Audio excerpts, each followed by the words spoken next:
নমস্কার, সময় কলকাতায় আপনাদের সবাইকে স্বাগত। আমি দেবস্মিতা রয়েছি আপনাদের সাথে। প্রথমেই নজর রাখবো বিস্তারিত খবরের দিকে। এবার জলাশয় ভরাট ও গাছ কাটা নিয়ে শুরু হয়েছে বিতর্ক। ঘটনাটি ঘটেছে দত্তপুকুরের 2 নম্বর পঞ্চায়েত 256 নম্বর এলাকায়। অভিযোগ উঠেছে এই এলাকায় জলাশয় ভরাট করে বেআইনি নির্মাণ ও একাধিক গাছ কাটা হয়েছে। এলাকাবাসীর দাবি মূলত প্রশাসনের মদতেই চলছে কাজটি।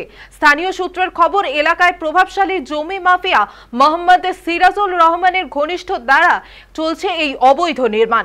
আরো গুরুতর অভিযোগ উঠেছে এই কাজের কোনো নথি নেই, যা প্রমাণ হিসেবে দেখানো যায়। স্থানীয় পঞ্চায়েতে এই অবৈধ কার্যকলাপ দেখেও নির্বাক দর্শক হিসেবে ভূমিকা পালন করছেন, নেয়নি কোনো পদক্ষেপও।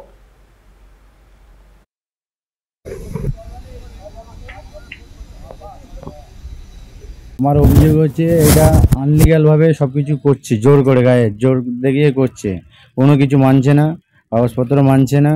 তা আমি চাই এটা লিগালে হোক, আনলিগাল যেন না হয় কোনো কিছু। জলাশয় বন্ধ করে দিচ্ছে।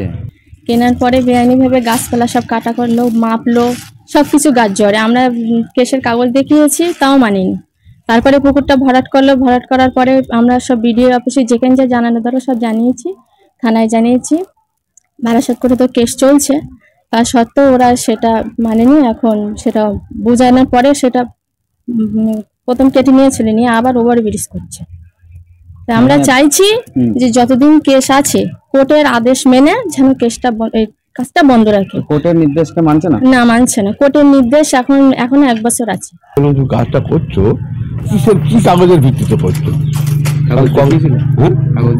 একটা ফোনে যেটা দেখাচ্ছি তাতে করে দেখলাম ভিডিওর একটা রিসিপ্ট, তার উপরে স্ট্যাম্প করা। কাজের কোনো অনুমতি নেই। যে কাজ করছে তাকে বলি কাজ চলছে। আমার তো মনে হয় না। যদি কোনো কারো নেতৃত্বকে জানিয়েছেন? আমি প্রধানকে বলি, প্রধান বললো ফোন করছি আপনাকে। আমি পরে বুঝতে পারছি গাড়িতে আছি, পরে আমি কোনো ফোন পাইনি। আমার যে আরেকজন আছে দলনেতা নজরুল ইসলাম, তাকেও বলেছি, কিন্তু কাজ চলছে।